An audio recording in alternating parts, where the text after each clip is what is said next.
35 سال سروس کرنے والے لوگ جو ہیں وہ ان کے چھوٹے چھوٹے پیراگرافس کی وجہ سے آج جو ہے ان کو پینشن سے محروم ہیں، اور انہیں جو ہے وہ ان کو کیا کہتے ہیں ذہنی اذیت میں مبتلا کیا ہوا اس نے۔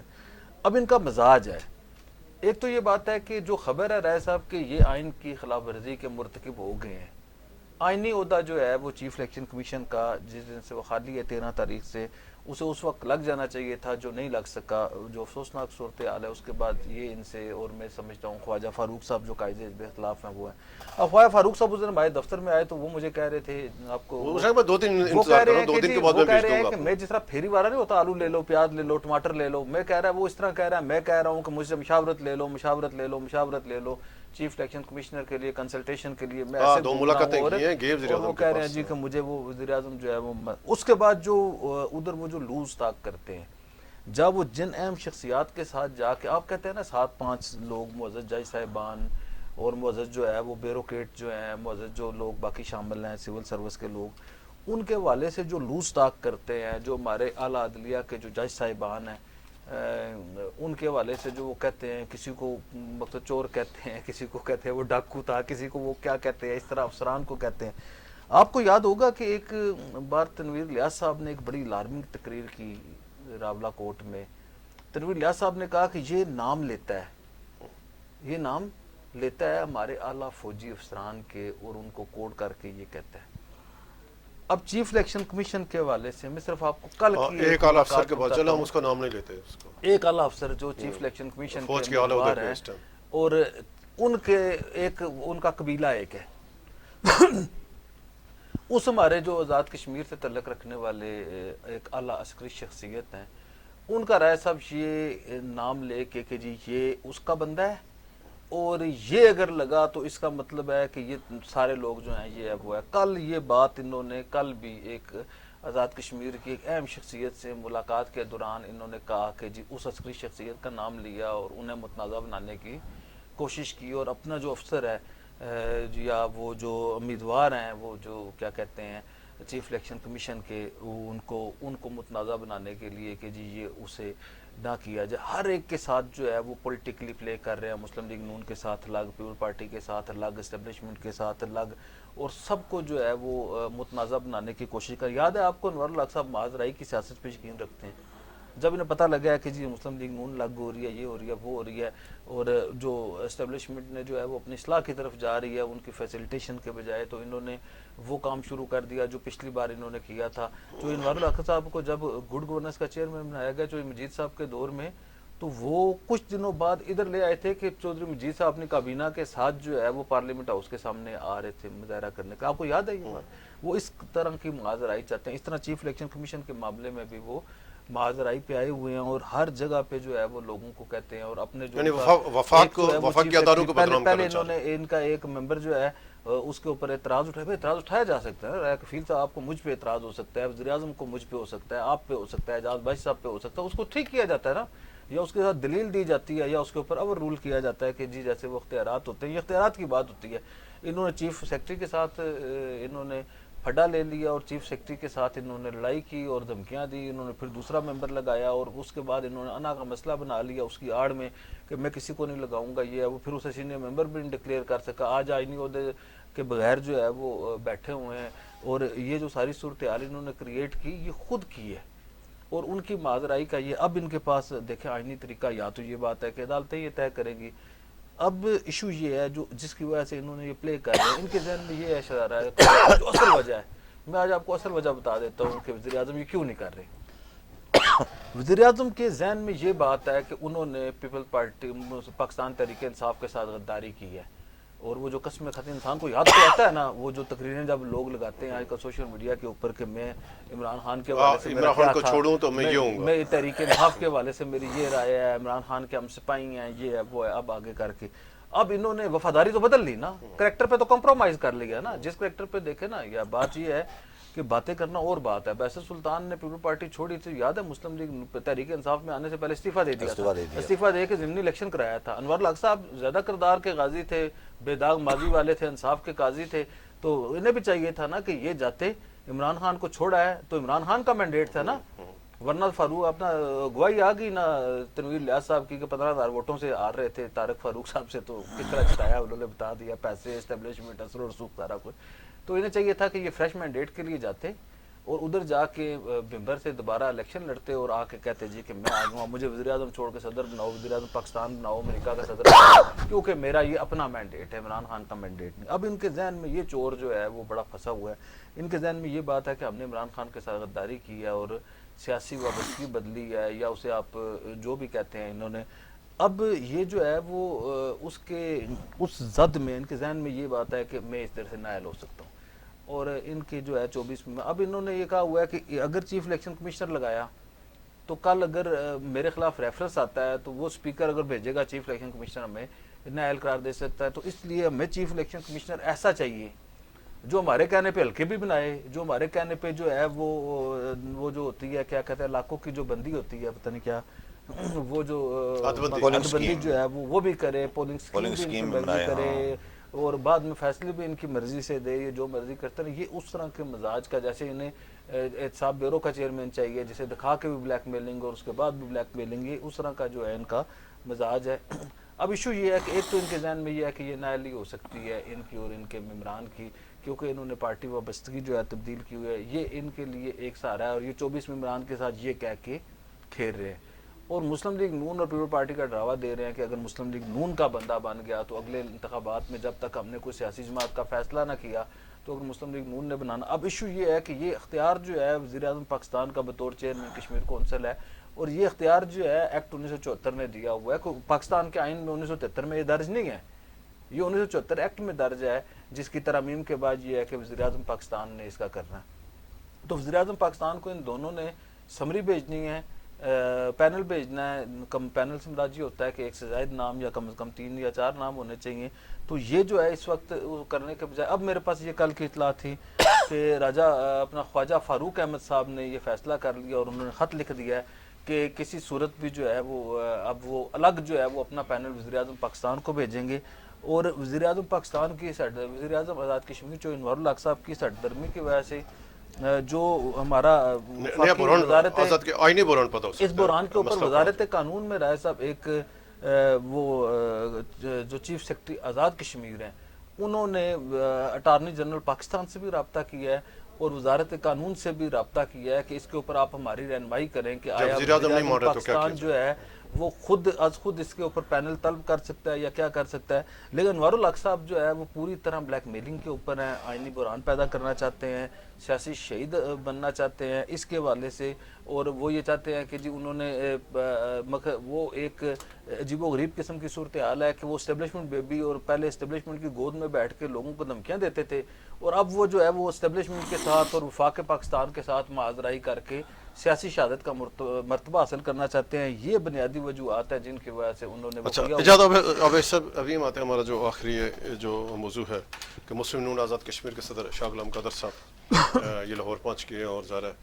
کل وزیر اعظم پاکستان کے ساتھ جو مظفر آباد میں جو ملاقات کے بعد اس کو یعنی شاہ صاحب کو کیوں لاہور جانا پڑتا، کیا یعنی مختصر سے بتائیں گے کہ